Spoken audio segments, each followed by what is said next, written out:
Nagsimula ang kwento sa isang grupo ng mga tulisan na hina-hijack ang isang eroplano na kakalapag lang sa isang paliparan sa Japan. Sa labas ng eroplano, isang squad team ang naghahanda para tambangan ang mga hijacker. Samantala, ang mga matataas na opisyal ay nagmamasid sa nakakatakot na sitwasyon na may pagkagulat. Sa loob ng eroplano, lahat ay natatakot, maliban sa isang babaeng nagngangalang Yan Kumi, nakakagising lang mula sa kanyang mahimbing na pagtulog. Sinubukan siyang patahimikin ng kanyang kasama sa upuan, ngunit nagsimulang magsalita si Yan Kumi ng malakas na nakakuha ng atensyon ng mga hijacker. Ang isa sa mga hijacker ay tinutukan pa siya ng baril, ngunit si Yan Kumi ay tila hindi nabigla at pinagalitan sila. Nagsimula siyang makipagtalo sa mga hijacker at biglang narinig ang putok ng baril sa loob ng eroplano. Kasunod nito, naghanda ang puwersa ng pulisya sa pag-atake at nagtungo sa harap ng exit door ng eroplano. Gayunpaman, nabigla ang lahat nang matuklasan nila na ang mga hijacker ay natalo na ni Yan Kumi. Nag-viral sa live na telebisyon ang heroic act na ito na ginagawang instant sensation si Yan Kumi. Sa bahay, ipinagdiwang siya ng pamilya ni Yan Kumi at sinabing labis nilang ipinagmamalaki ang kanyang katapangan. Lumalabas na hindi ordinaryong babae si Yan Kumi at kabilang siya sa isang makapangyarihang pamilya ng Yakuza. Ang kanyang mga magulang ay namatay noong siya ay bata pa, kaya siya ang ika-4 na henerasyong tagapagmana pagkatapos ng kanyang lolo. Higit pa rito, lumalabas na si Yan Kumi ay nagtatrabaho bilang isang guro sa matematika sa Akado High School sa nakalipas na 7 taon. Gayunpaman, inilihim niya ang kanyang background mula sa kanyang mga mag-aaral at kapwa-guro. Kinabukasan, pagdating ni Yan Kumi sa paaralan, napansin niya ang kanyang mga kasamahan na tinatalakay ang kamakailang pagliligtas ng eroplano mula sa mga hijacker. Biglang pumagitna ang principal at tinapos ang usapan nila. Pagkatapos ay isinantabi niya si Yan Kumi at pinayuhan itong iwasang malantad ang sarili sa mga malalaking balita dahil maaari nitong mabunyag ang kanyang tunay na pagkatao. Humingi naman ng paumanhin si Yan Kumi at tiniyak sa kanya na hindi na ito mauulit. Gayunpaman, ang kanilang pag-uusap ay biglang naputol nang dumating ang isang bagong apprentice teacher na nagngangalang Odagiri. Siya pala ay dating estudyante ni Yan Kumi at tuwang-tuwa siya na ang kanyang estudyante ay sumunod sa kanyang mga yapak na maging isang guro. Gayunpaman, nagalit siya nang ipaalam sa kanya ni Odagiri na ginagawa lang niya ito bilang tryout at hindi ito nangangahulugan na magiging guro siya. Nang maglaon ay dinala ni Yan Kumi si Odagiri sa silid-aralan at ipinakilala siya sa mga mag-aaral. Gayunpaman, tila hindi siya nirerespeto ng mga estudyante at binabalewala lang nila ang kanyang pagsisikap. Sa kalaunan ay inimbitahan ni Yan Kumi ang kanyang mga mag-aaral sa field para makilala ng higit pa si Odagiri. Sa kasamaang palad, wala sa mga mag-aaral ang nagpakita sa field na labis na nagpagalit sa kanya.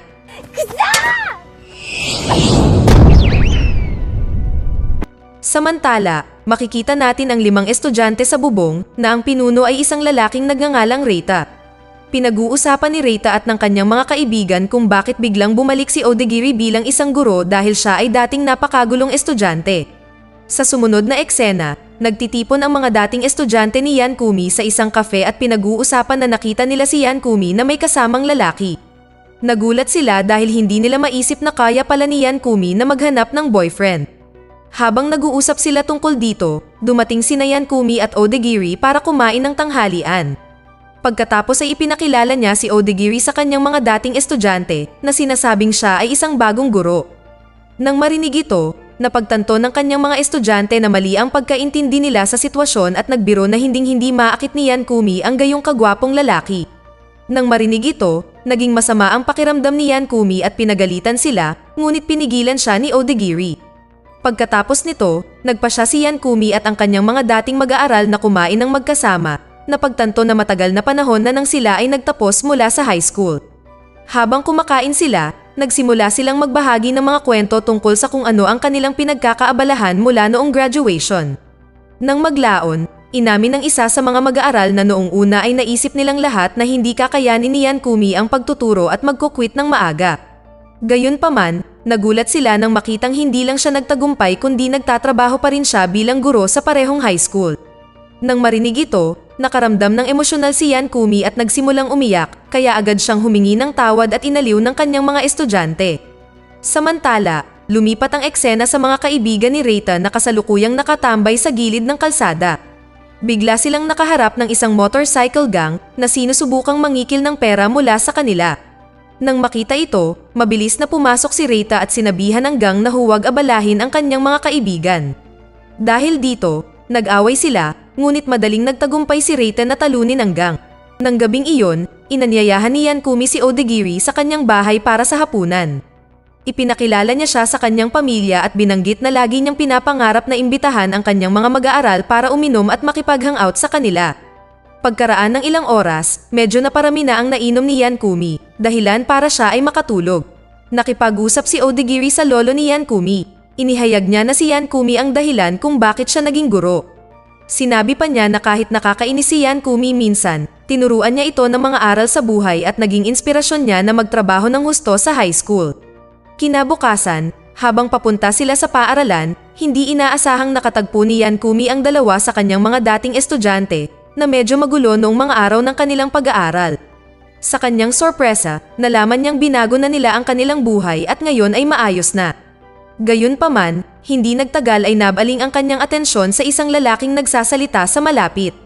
Habang papalapit siya sa lalaki ay napansin niyang kahawig ng mukha nito ang dati niyang kasintahan. Ang lalaking ito pala ay si Kurose Kentaro at siya ang may-ari ng pinakamalaking IT company sa Japan. Nilalayon niya ngayon na palawakin ang kanyang impluwensya sa pamamagitan ng pagtakbo para sa posisyon ng gobernador. Si Yankumi ay agad na nabihag sa kanya at ipinahayag ang kanyang malakas na suporta para sa kanyang kampanya. Ganbatte kudasai!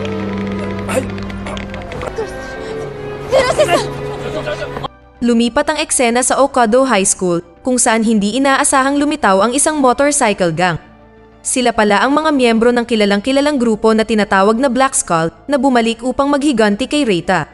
Pati ang mga guro ay natatakot sa kanila kaya agad na tumawag ng pulis ang principal para humingi ng tulong. Nang marinig ang paparating na mga sirena ng pulis, nagpasya ang mga miyembro ng Black Skull na umatras sa ngayon, ngunit nangako silang babalik upang maghiganti kay Reita. Kasunod nito, ipinatawag ng principal si Reita at ang kanyang mga kaibigan sa kanyang opisina at pinagalitan sila dahil sa gulo sa paaralan. Humingi siya ng paliwanag mula sa kanila, ngunit sinabi ng mga lalaki na ang motorcycle gang ang unang nagdulot ng gulo sa pamamagitan ng paghingi ng pera sa kanila. Hindi naniniwala ang principal sa kanilang mga salita, ngunit biglang pumasok si Yankumi. Tiniyak niya sa principal na nagsasabi sila ng totoo, na nagsasabi na maaari niyang sabihin kung nagsisinungaling sila.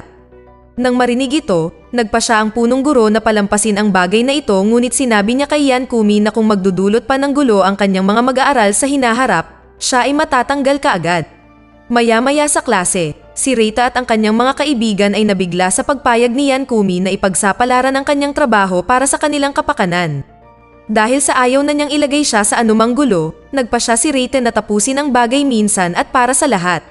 Sinisikap siyang kumbinsihin ng kanyang mga kaibigan na huwag lumaban sa mga ganitong mapanganib na tao, ngunit umalis pa rin si Reita. Nang maglaon, dumating si Yankumi sa silid-aralan kasama si Odagiri at nalaman na umalis si Reita upang harapin ang gang. Nagalit siya sa kanyang mga estudyante dahil hindi siya pinigilan at hinayaan siyang umalis mag-isa. Matapos silang pag-alitan, lumabas siya para hanapin si Reita. Samantala, hinarap ni Odagiri ang mga lalaki at ipinaalala sa kanila na kung sila ay tunay na kaibigan ni Reita, dapat silang tumayo sa tabi niya anuman ang mangyari. Lumipat ang eksena kay Reita na nakarating sa hideout ng Black Skull Gang. Binalaan niya ang mga ito na lumayo sa kanyang paaralan at hinamon ang kanilang pinuno para sa one-on-one na laban. Gayunpaman, tinanggihan siya ng pinuno at lahat sila ay nagsama-sama upang pahirapan si Reita. Ilang sandali pa, nagsimulang yumenig ang gusali at gumuho ang pader na nag-iwan ng napakalaking butas sa dingding. Mula doon, dumating si Yankumi at hiniling sa gang na palayain ang kanyang estudyante. Pagkatapos ay hinarap siya ng gang at sinimulan niyang talunin sila ng paisa-isa.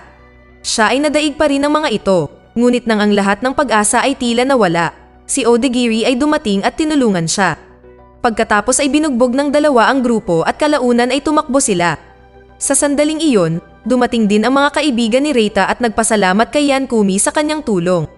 Nalilito, tinanong ni Reita kung paano nagagawang lumaban ng ganito ang isang ordinaryong guro. Sinagot niya ito na nagawa niyang lumaban dahil nagmamalasakit siya sa kanyang mga estudyante.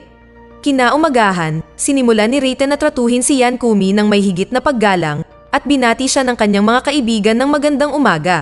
Nang makita ito, tuwang-tuwa si Yankumi na sa wakas ay pinahahalagahan siya ng kanyang mga estudyante. Pagkatapos, dumating ang ilang pulis sa paaralan na ikinagulat ni Yankumi. Sa tingin niya ito ay tungkol sa labanan noong nakaraang gabi para lamang malaman na ang isa sa kanyang mga estudyante na si Ran Kazuma ay pinaghihinalaang nagbebenta ng droga. Sinabi ng guro na maaaring hindi ito totoo dahil si Kazuma ay isang napakahusay na estudyante. Gayunpaman, ibinunyag ng mga opisyal na ang wallet ni Kazuma ay natagpuan sa pinangyarihan ng krimen at siya ay nawawala mula noong gabing iyon. Sa pag-alis ng mga pulis, hiniling nila sa mga guro na ipaalam sa kanila kung makakuha sila ng anumang impormasyon tungkol kay Kazuma. Nang maglaon, hindi pa rin makapaniwala si Yankumi na sangkot si Kazuma sa droga at kumbinsido siyang may isa pang dahilan. Kaya nagpa siyang hanapin siya bago ang mga pulis at lumabas ng school. Habang hinahanap niya ito, napahinto siya ng isang grupo ng mga lalaki na nagpakilalang mga kaibigan ni Kazuma na naghahanap din sa kanya. Naghiwalay sila sa iba't ibang grupo at buong araw siyang hinanap ngunit walang resulta. Sa isa pang eksena, makikita natin ang isang sugatan na si Kazuma na nakatanggap ng tawag mula kay Yankumi. Gayunpaman, pagkatapos mag-isip ng ilang sandali, nagpa siyang huwag sagutin ang telepono. Pagkatapos ay napansin niya ang isang kotse ng pulis kaya dali-dali siyang nagtago sa ilalim ng tulay. Nang gabing iyon, habang papaalis na si Odagiri, narinig niya ang isang boses na nagmumula sa isa sa mga silid-aralan. Sa pagsuri, natuklasan niya si Kazuma na nagtatago doon. Maya-maya, dumating na rin si Yankumi kasama ang ibang mga estudyante.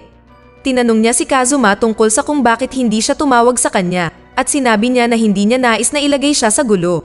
Pagkatapos ay ipinaliwanag niya na kamakailan lamang ay nakakuha siya ng trabaho sa paghahatid ng kung anong bagay ngunit walang ideya kung ano ang nasa loob nito. Ngunit kagabi ay hindi niya sinasadyang nalaglag ang package at may napansing droga sa loob. Natakot siya at sinabing gusto na niyang umalis. Gayunpaman, sinimulan siyang bugbugin ng mga lalaki at umalis lamang nang dumating ang mga pulis. Tumakbo rin si Kazuma mula doon, ngunit sa kasamaang palad, naiwan niya ang kanyang wallet. Nang marinig ang kwentong ito, nagtanong si Yankumi kung bakit kailangan niya ang trabaho at ipinaliwanag niya na ito ay upang suportahan ang kanyang kapatid na babae.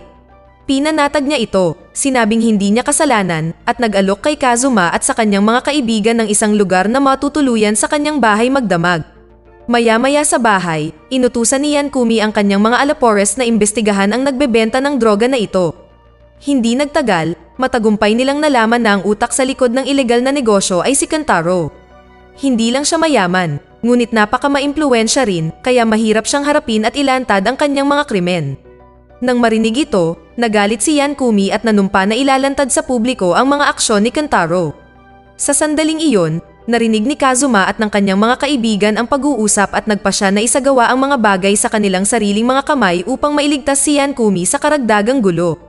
Kinabukasan, pumunta si Kazuma at ang kanyang mga kaibigan sa punong tanggapan ni Kentaro upang maghanap ng ebidensya. Kasabay nito, papunta na rin doon sina Yankumi at Odagiri. Pagdating, nasaksihan nila ang mga mamamahayag na naghahanda ng mga campaign materials para kay Kentaro. Pagkatapos, sinubukan ni Yankumi at Odagiri na pumasok sa silid ni Kentaro. Samantala, natuklasan ni Kazuma at ng kanyang mga kaibigan ang isang silid na puno ng mga kahon na naglalaman ng droga, ngunit biglang dumating ang mga tauhan ni Kentaro at napansin sila. Pagkatapos ay itinaas nila ang kanilang mga baril at naghanda upang barilin si Kazuma at ang kanyang mga kaibigan. Sa kabutihang palad, dumating si Yankumi sa tamang oras at pinabagsak silang lahat. Samantala, nagsimula na si Kentaro na maghatid ng isang talumpati na nakastream ng live.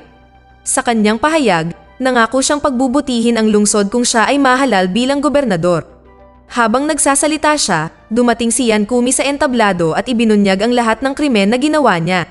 Higit pa rito, lumitaw ang kanyang mga mag-aaral sa likod ng entablado at ipinahayag ng live ang lugar kung saan itinatago ni Kentaro ang lahat ng droga. Nang makita ito, ang mga taga-suporta ni Kentaro ay natakot at mabilis na umalis sa lugar. Pagkatapos ay nagalit si Kentaro at sinabihan ng kanyang mga tauhan na tapusin si Yankumi. Samantala, marami ng special troops ang nakatalaga sa labas ng pasilidad. Maging si Reita at ang kanyang barkada ay hindi makapasok dahil pinipigilan sila ng mga autoridad. Sa kabila ng mga posibilidad, matagumpay na natalo ni Yankumi ang lahat ng alapores ni Kentaro. Pagkatapos ay tinutukan siya ni Kentaro ng baril at inakusahan siyang sinira ang kanyang buhay. Nang maglaon, pinayuhan siya ni Yankumi na sumuko kaagad at ipinaalam sa kanya na maaari siyang magsimulang muli ng bagong buhay. Pagkatapos ng mahabang pag-uusap, si Kentaro sa huli ay sumuko. Di nagtagal, pumasok ang Special Forces sa gusali na handang kumilos laban kay Kentaro. Gayunpaman, pinayuhan ni Yankumi ang mga pulis na huwag siyang barilin dahil pinili niyang sumuko. Sa huli, si Kentaro ay nahuli ng mga pulis habang ang buong bansa ay namangha sa katapangan ni Yankumi. Kinabukasan, naging bagong sensasyon si Yankumi at pinuri ng lahat ng guro, kabilang ang prinsipal, ang kanyang katapangan. Maya-maya sa klase, inanyayahan niya ang kanyang mga mag-aaral na maglaro ng kick the can sa field. Sa una, tahimik ang mga estudyante, ngunit pagkatapos silang himukin ni Reita, lahat sila ay sumama. Nagtatapos ang pelikula habang ang mga estudyante ay nag-e-enjoy na tumatakbo kasama si Yankumi. Dito na nagtatapos ang kwento. Sana ay nagustuhan nyo. Mag-subscribe na kung hindi ka pa nakasubscribe. Pindutin na rin ang notification bell at like button upang matulungan ang channel, and leave a comment down below. And as always, thank you for watching.